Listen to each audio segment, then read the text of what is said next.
Civilians में आपका स्वागत है। आज के क्लास में हम लोग खाद्य और पोषण सुरक्षा को करेंगे, जिसमें पहला प्रश्न है हम लोग का, खाद्य सुरक्षा से क्या अभिप्राय है? भारत को खाद्य सुरक्षा की आवश्यकता क्यों है? तो खाद्य सुरक्षा क्या हो गया? तो सभी व्यक्तियों को सही समय पर उनके लिए आवश्यक बुनियादी भोजन के लिए भौतिक एवं आर्थिक दोनों रूप में खाद्यान्नों की उपलब्धि को सुनिश्चित करना ही खाद्य सुरक्षा है।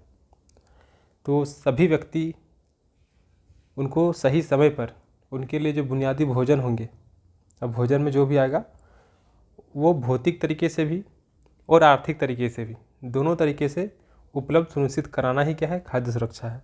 ऐसा नहीं है कि आप क्या कर रहे हैं, चावल दे रहे हैं, लेकिन ठीक है आप उसको भौतिक रूप से उपलब्ध करवा दिए, लेकिन उसका प्राइस आप काफ़ी हाई कर दिए, तो लोगों के पास तो उतना धन नहीं है। क्योंकि अगर धन होता तो फिर उनको खाद्य और पोषण सुरक्षा की आवश्यकता ही नहीं पड़ती, वह स्वतः इसका जुगाड़ कर लेते। तो अगर आप उनको भौतिक तरीके से, जैसे चावल की उपलब्धता, गेहूं की उपलब्धता आप उनको करवा दिए, लेकिन उसका प्राइस बहुत हाई कर दिए, मतलब कि आर्थिक रूप से वह उपलब्ध नहीं है, यानी कि उनके पास आर्थिक संपन्नता इतनी नहीं है कि वे खुद से खरीद पाएंगे। यानी कि भौतिक रूप से तो उपलब्ध होगा ही होगा, प्लस आर्थिक रूप से भी आपको काफ़ी कम प्राइस में रखना होगा। जैसे कि अभी जो पीडीएस डीलर सब होते हैं, वे सब वहाँ पे 1 रुपये पर केजी चावल मिल जाता है, यानी कि ये 1 रुपये हर कोई एफोर्ड कर सकता है, यानी कि भौतिक रूप से भी उपलब्ध है और आर्थिक रूप से भी उपलब्ध है। तो जब किसी भी व्यक्ति को सही समय पर उनके लिए आवश्यक बुनियादी भोजन के भौतिक और आर्थिक दोनों तरीके से अगर उपलब्ध कराते हैं तो वही हम लोग का कहलाता है खाद्य सुरक्षा। अब आगे बढ़ते हैं। समस्त जनसंख्या के स्वस्थ और क्रियाशील जीवन के लिए आवश्यक खाद्यान्न अर्थात भोजन भौतिक और आर्थिक रूप से दीर्घकाल के लिए सुनिश्चित करना खाद्य सुरक्षा है। तो जितने भी जनसंख्या है, कोई भी देश हो, उन देश की जनसंख्या के स्वास्थ्य के लिए और एक सही मायने में क्रियाशील जीवन जीने के लिए जो खाद्यान्न की आवश्यकता होती है, उनको भौतिक तरीके से और आर्थिक तरीके से दीर्घकाल तक के लिए उपलब्ध सुनिश्चित कराना ही क्या है? खाद्य सुरक्षा है। आमतौर पर खाद्य सुरक्षा की अवधारणा की चर्चा समग्र जनसंख्या के लिए खाद्यान्नों की न्यूनतम मात्रा उपलब्ध कराने के रूप में की जाती है, और इस दृष्टि से यह अवधारणा संकुचित प्रतीत होती है, परंतु एक गतिशील और विकासोन्मुखी अर्थव्यवस्था में खाद्य सुरक्षा की अवधारणा समाज द्वारा प्राप्त विकास की अवस्था एवं प्रगति के साथ परिवर्तित होती रहती है, और इस दृष्टि से खाद्य सुरक्षा की निम्नलिखित अवस्थाएं कल्पित की गई है। अब है खाद्य सुरक्षा की अवधारणा। तो इसमें क्या है कि समस्त जनसंख्या को जो खाद्यान्न की पूर्ति होगी वह न्यूनतम मात्रा में उपलब्ध कराई जाएगी। तो अगर न्यूनतम मात्रा में उपलब्ध कराया जाएगा, यानी कि जितनी आवश्यकता है उतना उनको अगर नहीं मिलेगा, तो सिंपल सा ये क्या होता है, थोड़ा सा संकुचित प्रतीत होता है। लेकिन जैसे जैसे देश का विकास होगा, उनका आर्थिक विकास होगा, आर्थिक समृद्धि होगा, तो उसी के साथ साथ जो खाद्य सुरक्षा है उसके अवधारणा में भी समय के साथ परिवर्तन देखने को मिलता। अब क्या है कि खाद्य सुरक्षा के लिए कुछ कुछ अवस्थाएँ बताई गई है, जैसे कि प्रथम अवस्था। तो प्रथम अवस्था में क्या है कि मानवीय जीवन को कायम रखने के लिए सभी को अनाज की पर्याप्त मात्रा उपलब्ध होनी चाहिए, यानी कि जितना मात्रा में अनाज की आवश्यकता है उतनी अनाज उनके पास उपलब्ध होना चाहिए। द्वितीय अवस्था क्या है? तो खाद्य सुरक्षा के रूप में अनाजों एवं दालों की पर्याप्त उपलब्धि अनिवार्य होनी चाहिए। तो अनाज के साथ साथ दाल भी होना चाहिए, क्योंकि भारत में मैक्सिमम जितने भी गरीब आबादी हैं उनके पास प्रोटीन का एकमात्र सोर्स जो होता है वो दाल होता है, लेकिन दाल का भारत में जितना उत्पादन होता है उससे ज़्यादा भारत में खपत हो जाता है। इसीलिए भारत को दाल को विदेश से आयात भी निर्यात भी करना पड़ता है, आयात भी करना पड़ता है। तो द्वितीय अवस्था में खाद्य सुरक्षा के रूप में अनाज और दाल की पर्याप्त उपलब्धि अनिवार्य होनी चाहिए। तृतीय अवस्था में क्या है कि खाद्य सुरक्षा में अनाजों, दालों, दूध और दूध के उत्पादों अर्थात पौष्टिक आहार को भी शामिल कर सकते हैं।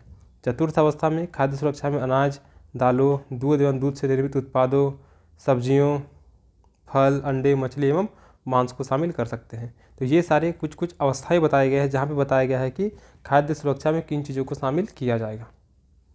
अब आगे है, आज अंतर्राष्ट्रीय स्तर पर एवं भारत के लिए राष्ट्रीय स्तर पर खाद्य सुरक्षा का मुद्दा चिंता का विषय बनता जा रहा है। इसके पीछे निम्नलिखित कारण है। मतलब क्या हो गया कि वर्तमान समय में खाद्य सुरक्षा जो है वो भारत के लिए चिंता का विषय बनता जा रहा है, क्योंकि बहुत सारे ऐसे व्यक्ति हैं जिनके पास आवश्यक बुनियादी भोजन जो होना चाहिए था वो भी ना तो भौतिक रूप से उनके पास उपलब्ध हो पा रही है और नहीं आर्थिक रूप से उपलब्ध हो पा रही है। परिणाम क्या होता है कि खाद्य सुरक्षा की कमी उनमें हो जाती है, और इसके पीछे बहुत सारे वजह हैं, जिनमें से क्या है, पहला बढ़ती हुई जनसंख्या जो कि हर जगह मार कर रहा है।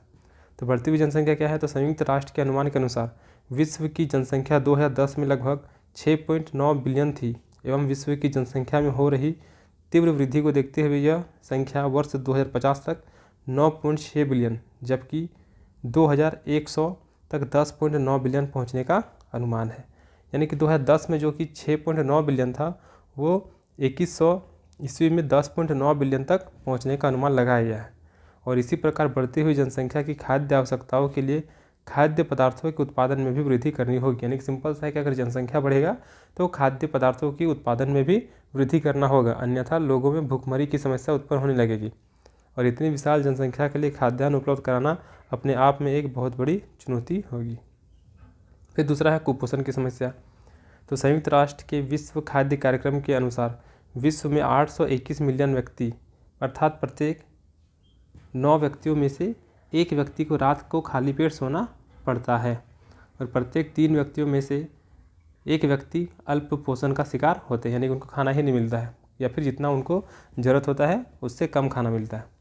विश्व खाद्य कार्यक्रम के अनुसार विश्व के कुल कुपोषित लोगों में लगभग 25% भारत में निवास करते हैं, यानी कि 100% में 25% अकेले कुपोषित लोग जिनको खाद्य सामग्री उपलब्ध नहीं होता है वो सिर्फ और सिर्फ भारत में ही निवास करते हैं 25%।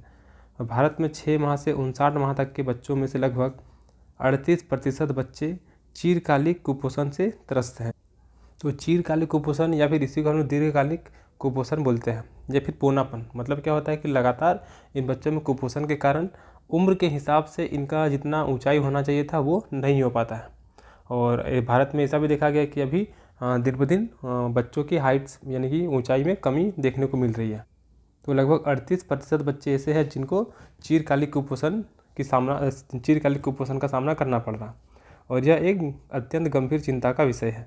इन लोगों को न तो पर्याप्त मात्रा में और न ही उच्च गुणवत्ता का भोजन मिल पा रहा, यानी कि उचित मात्रा में जैसे जैसे इनका आयु बढ़ता है उस हिसाब से इनको जो खाना मिलना चाहिए था वो नहीं मिल पाता है। परिणाम स्वरूप क्या होता है, इनका चिरकालिक कुपोषण जैसी समस्याएं देखने को मिलती है। आगे है कृषि उत्पाद पर अत्यधिक निर्भरता। तो भूमि क्या है, एक सीमित संसाधन है। कृषि भूमि का ज़्यादा मात्रा में बढ़ाया नहीं जा सकता, बल्कि बढ़ते हुए शहरीकरण एवं अवसंरचनात्मक विकास के चलते कृषि योग्य भूमि का आकार सिकुड़ता जा रहा है। तो चूँकि देश में अगर आर्थिक विकास होगा, आर्थिक समृद्धि होगा, तो इसके लिए क्या होगा, दिन ब दिन ज़मीन की आवश्यकता भी बढ़ेगी, भूमि की आवश्यकता भी बढ़ेगी। तो ऐसी स्थिति में जो कृषि योग्य भूमि है उनका आकार भी दिन ब दिन छोटा होते जा रहा है, लेकिन जनसंख्या बढ़ते जा रही है। परिणाम क्या हो रहा है कि कृषि उत्पादन में वृद्धि नहीं हो रही, लेकिन मांग काफ़ी ज़्यादा बढ़ रहा है और इससे कृषि पर ही निर्भरता अत्यधिक बढ़ती जा रही है। भारत में भी कृषि उत्पादन की तुलना में जनसंख्या अत्यधिक तीव्र गति से बढ़ रही है। ऐसे में बढ़ती हुई मांग की तुलना में आपूर्ति बहुत कम हो रही है और भारत में भूमि की उत्पादकता की दर भी अन्य विकसित देशों की तुलना में कम है। आगे है बदलती उपभोग प्रवृत्तियाँ।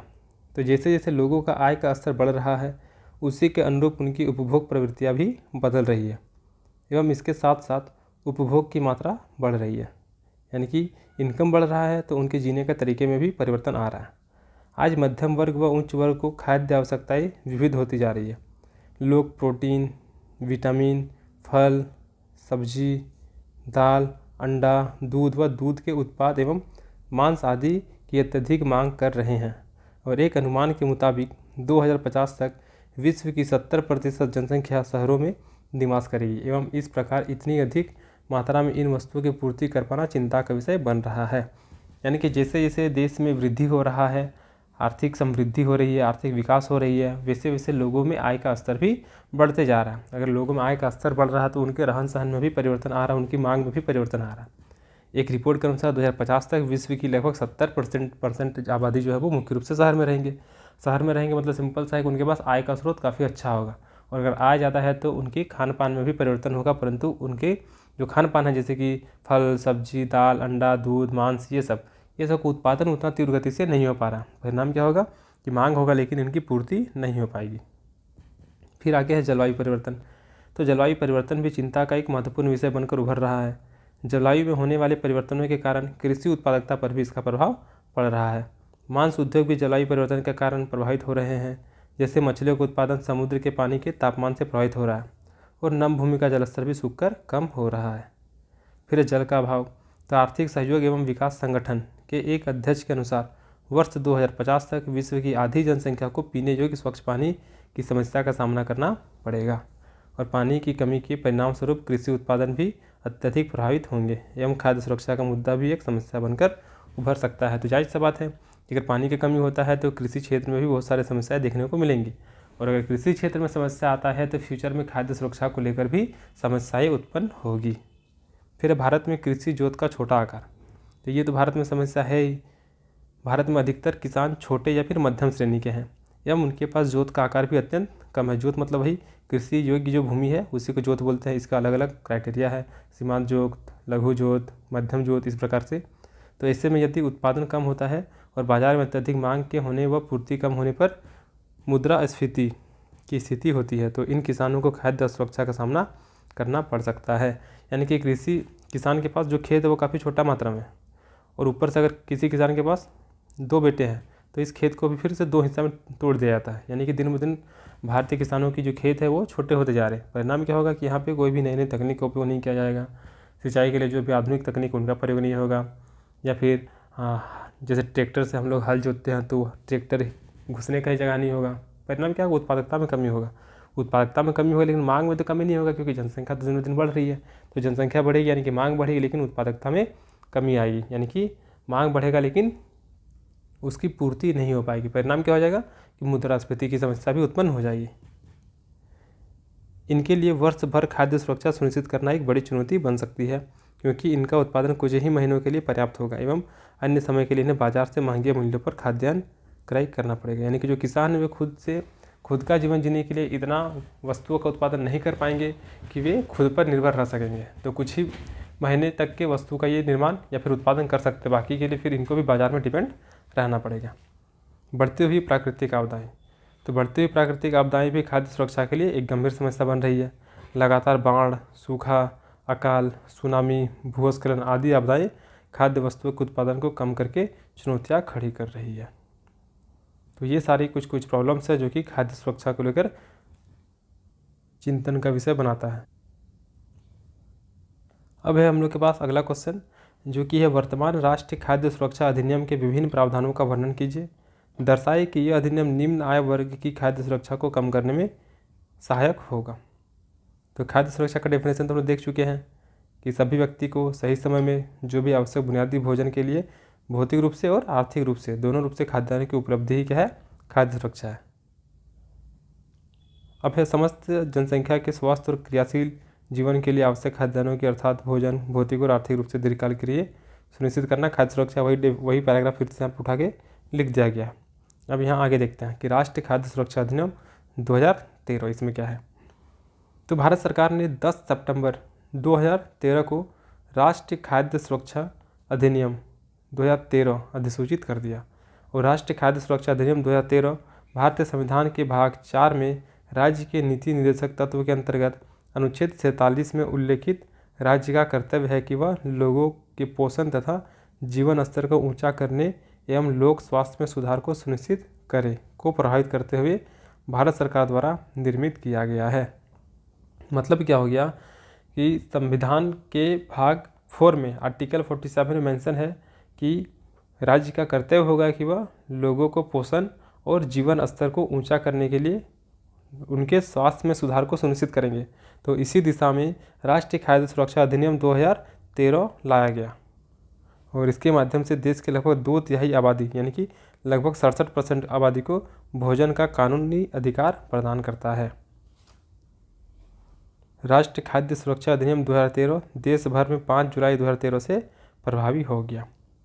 तो राष्ट्रीय खाद्य सुरक्षा अधिनियम 10 सितंबर 2013 को अधिसूचित कर दिया गया और 5 जुलाई 2013 से ये पूरे देश में प्रभावी हो गया। अब इसका ऑब्जेक्टिव क्या है, उद्देश्य क्या है राष्ट्रीय खाद्य सुरक्षा अधिनियम का? तो पहला क्या है कि गरिमामय जीवन जीने के लिए लोगों को वहनीय मूल्यों पर अच्छी गुणवत्ता के खाद्यान्न को पर्याप्त मात्रा में उपलब्ध कराते हुए उन्हें खाद्य एवं पोषण की सुरक्षा प्रदान करना। यानी कि लोगों को एक गरिमामय जीवन उपलब्ध कराने के लिए उनका जो वहनीय मूल्य हो गया यानी कि वे जितना मूल्य दे सकते हैं उसी मूल्य पर एक अच्छी गुणवत्ता वाली खाद्यान्न की पर्याप्त मात्रा उनका उपलब्ध कराना ताकि वे एक अच्छी ज़िंदगी जी सके। फिर सार्वजनिक वितरण प्रणाली यानी कि पब्लिक डिस्ट्रीब्यूटिव सिस्टम PDS प्रणाली जो है के माध्यम से राज्य सहायता प्राप्त खाद्यान्न प्राप्त करने के लिए 75% ग्रामीण आबादी और 50% शहरी आबादी को कवर करने का प्रावधान है।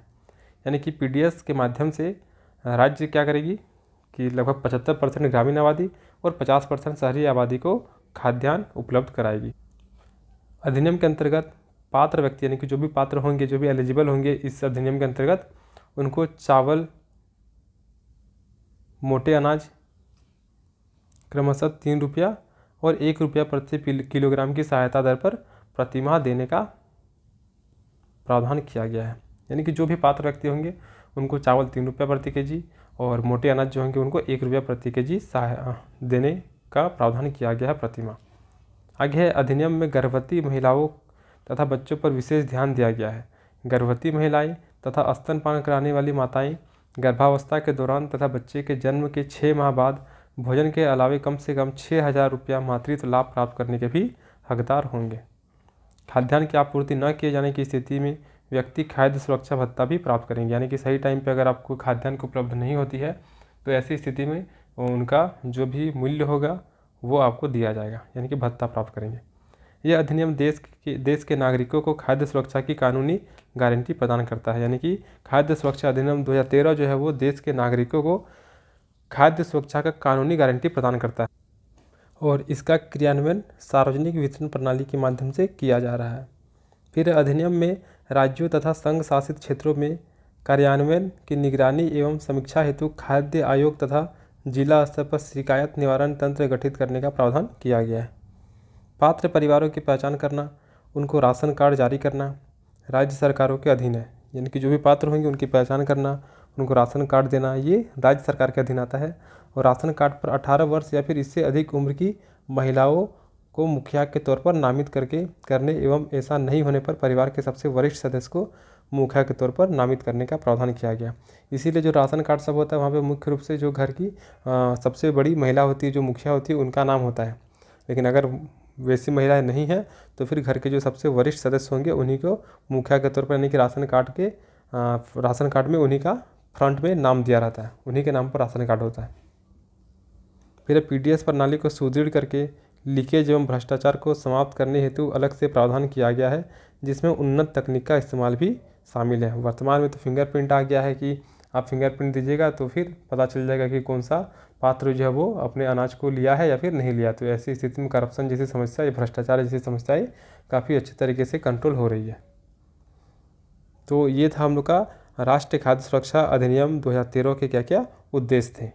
अब इनके पास क्या क्या चुनौती है उसको देखते हैं हम लोग कि ये तो सारा उद्देश्य हो गया कि सरकार को ये सारा चीज़ करना है, लेकिन इसके साथ साथ बहुत सारी चुनौती भी है। जैसे कि राष्ट्रीय खाद्य सुरक्षा अधिनियम के लागू होने से राजस्व व्यय अत्यधिक बढ़ गया। इसे लागू करने की लागत अत्यधिक है, क्योंकि अब सरकार इसको 3 रुपया, 2 रुपया या फिर 1 रुपया पर केजी के हिसाब से चावल या फिर मोटे अनाज लोगों को उपलब्ध कराएगी।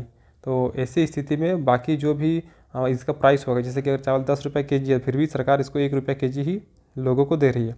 यानी कि किसान से सरकार 10 रुपये केजी ही खरीदेगी, लेकिन लोगों को 1 रुपया देगी, बाकी 9 रुपया जो सरकार किसान को देगी। तो ऐसी स्थिति में अगर सरकार दाम को कम करके बेचेगी तो कहीं ना कहीं सरकार का राजस्व व्यय जो होगा वो दिन ब दिन बढ़ते चला जाएगा। सार्वजनिक वितरण प्रणाली में भारी रिसाव व चोरी एक अत्यंत चिंता का विषय है। सार्वजनिक वितरण प्रणाली में व्यापक भ्रष्टाचार आज भी विद्यमान है, हालांकि इसको बहुत हद तक कंट्रोल किया जा रहा है।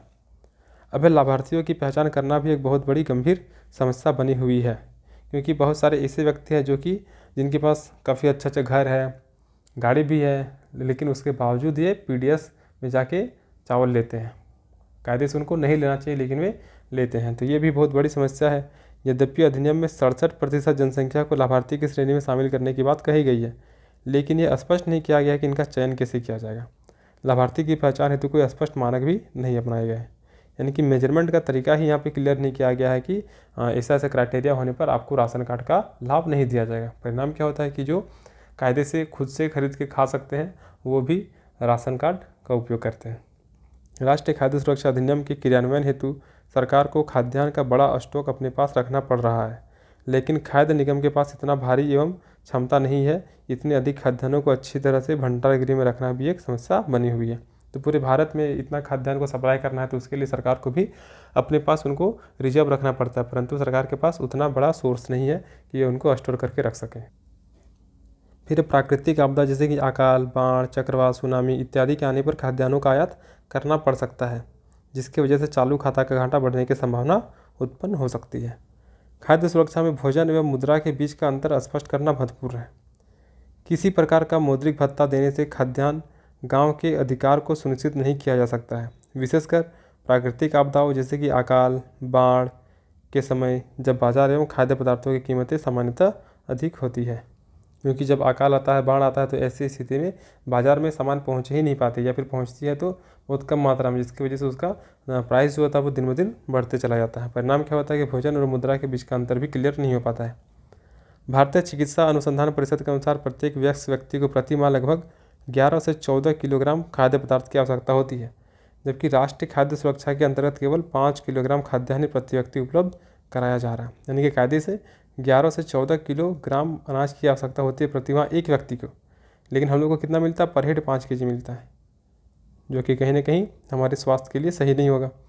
इस प्रकार व्यक्ति की खाद्य आवश्यकताओं को कैसे पूरा किया जा सकता है? राष्ट्रीय खाद्य सुरक्षा अधिनियम गेहूँ, चावल और मोटे अनाज पर केंद्रित है, इसलिए सरकार इन खाद्य पदार्थों के उत्पादन को अधिक बढ़ावा दे रही है, क्योंकि हम लोग को मुख्य रूप से कोटा में यही सारा चीज़ दिया जाता है। इसीलिए सरकार इन्हीं चीज़ों के उत्पादन में भी अधिक जोर देती है। सरकार गेहूँ और चावल में ही MSP लाती है, या फिर सरकार इन्हीं पर अलग अलग करके स्कीम लाती है। तो ऐसी स्थिति में दाल हो गया, फल हो गया, सब्जी हो गया आदि के उत्पादन पर नकारात्मक प्रभाव पड़ सकता है।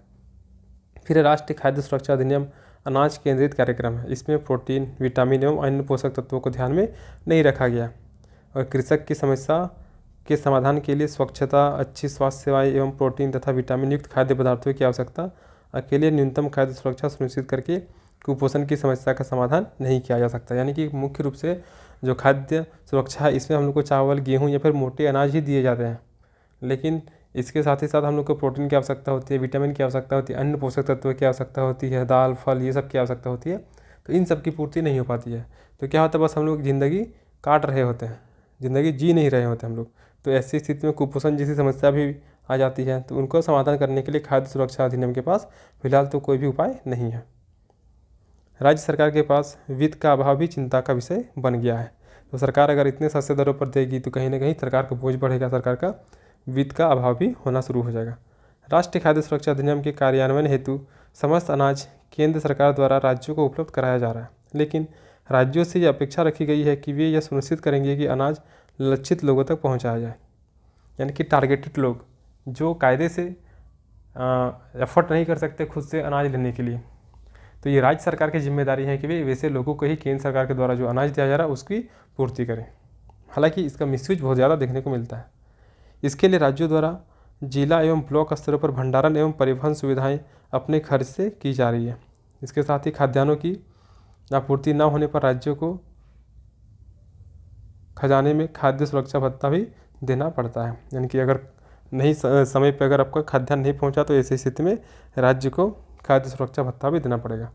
भारत में वर्तमान खाद्य सुरक्षा अधिनियम निम्न आय वर्गों की खाद्य सुरक्षा को कम करने में सहायक है। इसके कुछ कारण निम्नलिखित हैं, जैसे कि टारगेटेड पब्लिक डिस्ट्रीब्यूटिव सिस्टम यानी कि TPDS हो गया। इसमें क्या होता है कि खाद्य सुरक्षा अधिनियम के तहत सरकार TPDS की शुरुआत की, जिसका उद्देश्य गरीब और वंचित वर्गों को सस्ते दरों पर खाद्यान्न प्रदान करना है। यानी कि इसमें सरकार टारगेटेड लोगों को ही खाद्यान्न उपलब्ध कराती है।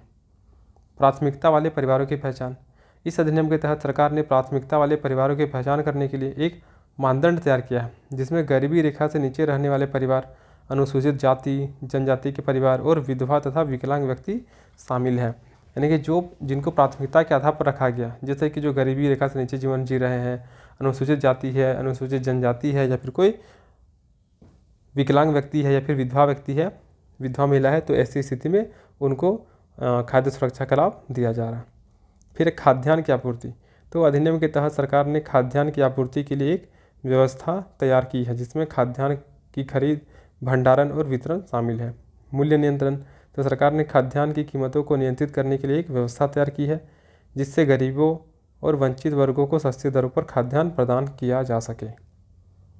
तो ये सारा कुछ खाद्य सुरक्षा अधिनियम का विशेषता हो गया। जैसे TPDS हो गया, यानी कि टारगेटेड लोगों को दिया जा रहा, जो प्राथमिकता वाले क्षेत्र में आते हैं उनको दिया जा रहा है, खाद्यान्न की आपूर्ति हो रही है, फिर मूल्य नियंत्रण भी किया जा रहा है। अब खाद्य सुरक्षा अधिनियम के लाभ क्या है? तो लाभ क्या हो गया? तो जो गरीब व्यक्ति हैं, जो वंचित वर्ग के हैं, जो खाद्यान्न खुद से उपलब्ध नहीं करा पाते, तो उनको इसके वजह से मुफ्त में खाना या फिर अनाज मिल जाता है। मुफ्त नहीं, एकदम रियायती दरों पर। तो खाद्य सुरक्षा अधिनियम गरीब तथा वंचित वर्गों को सस्ती दरों पर खाद्यान्न प्रदान करता है, जिससे उनकी खाद्य सुरक्षा में सुधार होता है, जीवन प्रत्याशा में परिवर्तन होगा। भोजन की उपलब्धता। तो अधिनियम के तहत सरकार ने खाद्यान्न की आपूर्ति के लिए एक व्यवस्था तैयार की है, जिससे गरीब और वंचित वर्गों को भोजन की उपलब्धता में सुधार होती है। फिर मूल्य नियंत्रण। तो वही हो गया कि जो भी गरीब और वंचित वर्ग है उनको सस्ते दरों पर खाद्यान्न उपलब्ध किया जाएगा। सामाजिक न्याय। तो खाद्य सुरक्षा अधिनियम सामाजिक न्याय को भी बढ़ावा देता है, क्योंकि यह गरीब और वंचित वर्गों को सस्ती दरों पर खाद्यान्न भी प्रदान करता है। तो ये सारा खाद्य सुरक्षा अधिनियम के लाभ हो गए। अब आगे है खाद्य सुरक्षा को लेकर क्या क्या समस्या है, जैसे कि भंडारण की समस्या हो जाएगा। तो चूँकि सरकार को बहुत अधिक मात्रा में पूरे भारत में खाद्य सप्लाई करना पड़ता है, तो ऐसी स्थिति में उनको बहुत जगहों पर स्टोरेज बनाना पड़ता है, लेकिन इतने बड़े बड़े क्षेत्र नहीं होते जहाँ पर सरकार स्टोरेज बना पाएगी। तो ये भी एक समस्या हो जाता है। तो भारत में खाद्यान्न के भंडारण की व्यवस्था अपर्याप्त है, जिससे खाद्यान्न की बर्बादी होती है। भंडारण सुविधाओं की खराब स्थिति। तो भारत में खाद्यान्न के भंडारण के लिए उपयोग की जाने वाली सुविधाएं अक्सर खराब स्थिति में होती है, जिससे खाद्यान्न की गुणवत्ता खराब होती है। और भंडारण में भी भ्रष्टाचार होता है, जिससे क्या होता है कि खाद्यान्नों की बर्बादी होती है और कायदे से जिन व्यक्ति को खाद्यान्न मिलना चाहिए तो उन तक ये नहीं पहुंच पाता। फिर एक खरीद वितरण संबंधी समस्या। तो खरीद प्रणाली की कमी में क्या आ जाएगा? तो भारत में खाद्यान्न की खरीद प्रणाली में कई कमियां हैं, जैसे खरीद की प्रक्रिया में देरी, खरीद की कीमतों में अनियमितताएं और खरीद की गुणवत्ता में कमी देखने को मिलता है। वितरण प्रणाली में कमी होता है, क्योंकि जिनको जो राशन दुकान में जो डीलर सब होते हैं वे कायदे से सही टाइम पर राशन उपलब्ध नहीं कराते हैं, या फिर उनमें भी बहुत सारे कालाबाजारी देखने को मिलता है, जैसे कि वितरण में देरी होता है, वितरण की कीमतों में अनियमितताएं होती है और वितरण की गुणवत्ता में भी कमी होता है। बहुत बार क्या होता है कि चावल को पूरी तरीके से एक्सचेंज कर दिया जाता है, या फिर दाल आता है तो दाल को भी एक्सचेंज कर दिया जाता है इनके द्वारा, तो ये भी देखने को मिलता है। भ्रष्टाचार वही हो गया कि जिससे खाद्यान्न की बर्बादी होती है और गरीबों तक खाद्यान्न नहीं पहुँच पाता है। लॉजिस्टिक्स की कमियाँ होती है, जैसे भारत में खाद्यान्न की खरीद और वितरण में लॉजिस्टिक्स की कमियां एक बड़ी समस्या है, जिससे खाद्यान्न की बर्बादी होती है और गरीबों तक खाद्यान्न नहीं पहुंच पाता है। Digital divided. तो इसमें क्या है कि भारत में खाद्यान्न की खरीद और वितरण में डिजिटल डिवाइड एक बड़ी समस्या है, जिससे गरीबों तक खाद्यान्न नहीं पहुंच पाता। तो चूँकि बहुत सारे ऐसे क्षेत्र हैं जहाँ पे इंटरनेट और सूचना संचार तकनीक का पहुँच नहीं होता है, परिणाम स्वरूप क्या हो जाता है कि वैसे जगहों में जो गरीब व्यक्ति है उन तक खाद्यान्न भी नहीं पहुँच पाता है। आगे है सामाजिक और आर्थिक असमानता। तो भारत में खाद्यान्न की खरीद और वितरण में सामाजिक और आर्थिक असमानता एक बड़ी समस्या है, जिसमें गरीबों तक खाद्यान्न नहीं पहुंच पाता है। तो ये दो कमी हो गया, एक तो खरीद वितरण संबंधी समस्या और एक भंडारण की समस्या। तीसरा आता है हम लोग का निर्यात संबंधी समस्या है। तो भारत खाद्यान्न के निर्यात पर बहुत अधिक निर्भर है, जिससे देश की खाद्य सुरक्षा पर नकारात्मक प्रभाव पड़ता है। निर्यात की लागत भी बहुत अधिक होती है, जिससे देश की अर्थव्यवस्था पर नकारात्मक प्रभाव पड़ता है। फिर एक गुणवत्ता की समस्या। तो अगर गुणवत्ता नहीं होगा तो कोई फ़ायदा नहीं है लोगों को ऐसे खाद्यान्न उपलब्ध कराएंगे, तो ऐसी स्थिति में उनके स्वास्थ्य पर भी नकारात्मक प्रभाव पड़ेगा। बाजार की अनियमितताएं। तो निर्यात बाजार की अनियमितताएं होती है, जिससे निर्यातकों को नुकसान होते रहता है। फिर प्रतिस्पर्धा। तो चूँकि पीडीएस डीलर लिमिटेड होते हैं, यहाँ पे कोई भी कंपटीशन नहीं होता है, तो मजबूरी है कि जो भी देंगे आपको लेना पड़ेगा, और इससे में अगर मार्केट में आपको उससे कम दरों पर सामान मिल जाएंगे तो फिर आप मार्केट से वैसी वस्तु को ले लेंगे। परिणाम क्या होता है कि जो पीडीएस डीलर होते हैं उनका नुकसान हो जाता है। तो निर्यात बाजार में प्रतिस्पर्धा बहुत अधिक होती है, जिससे निर्यातकों को अपने उत्पाद को बेचने में मुश्किल होती है। अब है आयात संबंधी समस्याएं। तो भारत खाद्यान्न के आयात पर बहुत अधिक निर्भर है। हम लोग को बहुत सारे खाद्यान्न ऐसे होते हैं जो कि विदेशों से आयात करने पड़ते हैं, जिससे कि देश की खाद्य सुरक्षा पर नकारात्मक प्रभाव पड़ता है। क्यों? क्योंकि अगर विदेश से खाद्य पदार्थ नहीं आएंगे तो जाहिर सी बात है गरीबों तक पहुँचेगा नहीं, जो कि गरीबों के लिए एक नकारात्मक इम्पैक्ट डालेगा। फिर आयात की लागत। तो आयात की लागत बहुत अधिक होती है, जिससे देश की अर्थव्यवस्था पर नकारात्मक प्रभाव पड़ता है। जाहिर सी बात है कि अगर हमको विदेश से किसी वस्तु को मंगाना होगा तो वो महंगा ही पड़ेगा। गुणवत्ता की समस्या। अब हम लोग जो वस्तु मंगा रहे हैं कोई गारंटी नहीं है कि वह वस्तु की गुणवत्ता काफ़ी अच्छी होगी। अगर गुणवत्ता अच्छी नहीं है तो ये भी क्या करेगा, लोगों के स्वास्थ्य पर नकारात्मक प्रभाव डालेगा। तो ये सारे कुछ समस्याएं आ जाती है, जिनमें भंडारण की समस्या, खरीद वितरण की समस्या, निर्यात संबंधी समस्याएं और आयात संबंधी समस्याएं प्रमुख हैं। अब इसमें है एक एकीकृत बाल विकास सेवा स्कीम। तो इसमें क्या है, इसको देखते हैं। तो भारत सरकार द्वारा 2 अक्टूबर 1975 को एकीकृत बाल विकास सेवा स्कीम की शुरुआत की गई और केंद्र प्रायोजित यह योजना 6 की आयु के बच्चों, गर्भवती महिलाओं और स्तनपान कराने वाली माताओं के लिए पूरे विश्व में बाल विकास एवं सेवा कार्यक्रमों संबंधी योजनाओं में सबसे बड़ी है। यानी कि एकीकृत बाल विकास स्कीम यानी कि integrated child development service scheme, जो कि 2 अक्टूबर गांधी जयंती के दिन 1975 में शुरू किया गया था। इस यह मुख्य रूप से केंद्र सरकार के द्वारा संचालित किया गया योजना है, जिसमें 6 वर्ष की आयु के बच्चे, प्रेग्नेंट लेडी या फिर स्तनपान कराने वाली माताओं के लिए पूरे विश्व में बाल विकास और सेवा कार्यक्रम संबंधी योजनाओं में सबसे बड़ी है। इसका उद्देश्य क्या है? तो 0 से 6 वर्ष के आयु वर्ग के बच्चों की पोषण और स्वास्थ्य स्थिति में सुधार करना, बच्चे के उचित मनोवैज्ञानिक, शारीरिक और सामाजिक विकास के लिए नींव रखना, मृत्यु दर, रोग, कुपोषण और स्कूल छोड़ने जैसी समस्याओं को कम करना, बाल विकास को बढ़ावा देने के लिए विभिन्न विभागों के बीच नीति और कार्यान्वयन को प्रभावी समन्वय प्राप्त करना, माताओं को उचित पोषण और स्वास्थ्य शिक्षा के माध्यम से सामान्य स्वास्थ्य और पोषण संबंधी आवश्यकताओं की देखभाल करने की क्षमता बढ़ाने के लिए प्रयास करना। इसके साथ ही साथ क्या है, एकीकृत बाल विकास सेवा योजना के अंतर्गत प्रदान की जाने वाली सेवाओं में क्या हो जाएगा? तो पूरक पोषण हो जाएगा, फिर प्री स्कूल गैर औपचारिक शिक्षा, पोषण और स्वास्थ्य शिक्षा, प्रतिरक्षा, स्वास्थ्य जांच और रेफरल सेवाएं, ये सभी चीज़ शामिल हो जाएंगे। स्वास्थ्य और परिवार कल्याण मंत्रालय के तहत राष्ट्रीय ग्रामीण स्वास्थ्य मिशन और सार्वजनिक स्वास्थ्य प्रणाली के माध्यम से प्रतिरक्षा, स्वास्थ्य प्रशासन और सार्वजनिक स्वास्थ्यकरण रही है। एकीकृत विकास सेवा योजना का कार्यान्वयन आंगनबाड़ी केंद्रों के माध्यम से किया जा रहा है। अब हम लोग को एक और योजना देखना है, मिड डे मील योजना। तो एकीकृत बाल विकास स्कीम देख लिया हम लोग, और अब है मिड डे मील योजना। तो इसमें क्या है? मिड डे मील यानी कि मध्याह्न भोजन योजना स्कूली बच्चों के पोषण को बेहतर बनाने के लिए चलाई जाने वाली एक योजना है। इस योजना के तहत सरकारी और सरकारी सहायता प्राप्त स्कूल में पढ़ने वाले बच्चों को रोजाना गुणवत्तापूर्ण भोजन दिया जाता है और इस योजना का मकसद बच्चों को कुपोषण से बचाना और उनका नामांकन, उपस्थिति और ठहराव बढ़ाना है। क्योंकि सामान्यतः गरीब बच्चे होते हैं जिनके पास खाद्यान्न उपलब्ध नहीं हो पाते हैं, तो ऐसे स्थिति में अगर उनको स्कूल में एक टाइम का खाना दिया जाएगा तो वे लालच में कि उनको एक टाइम का खाना मिलेगा करके स्कूल जाएंगे। तो ऐसी स्थिति में अगर स्कूल जाएंगे तो उनकी पढ़ाई भी होगी, उनको गुणवत्तापूर्ण खाना भी मिलेगा, जिसकी वजह से कुपोषण जैसी समस्या से उनको बचाया जा सकता है। तो इन्हीं सभी उद्देश्यों की पूर्ति के लिए मिड डे मील योजना का शुरुआत किया गया है। अब इससे क्या है कि इसका शुरुआत जो थे 15 अगस्त 1995 को शुरू किया गया था। 2008 और 9 में इसे उच्च प्राथमिक कक्षाओं तक भी लागू कर दिया गया। इस योजना का नाम बदलकर विद्यालयों में मध्याह्न भोजन का राष्ट्रीय कार्यक्रम कर दिया गया। इस योजना को पीएम पोषण योजना के नाम से जाना जाता है। इस योजना के तहत केंद्र सरकार भोजन के लिए अनाज और वित्त पोषण देती है। इस योजना पर आने वाले खर्च में से 60% हिस्सा केंद्र सरकार और 40% हिस्सा राज्य सरकार उठाती है। इस योजना के तहत इस योजना को 3 तरह के मॉडल में चलाया जाता है। एक तो विकेंद्रीकृत मॉडल, एक अंतर्राष्ट्रीय सहायता वाला मॉडल और एक केंद्रीकृत मॉडल।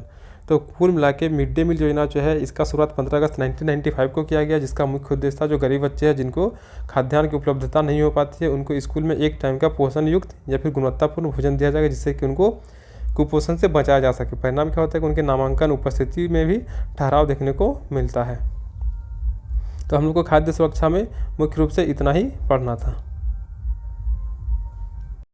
तो मिलते हैं अगली क्लास के साथ, और पीडीएफ के लिए आप लोग इस नंबर पर कांटेक्ट कर लीजिएगा 62 06 19 32 77। तब तक के लिए धन्यवाद।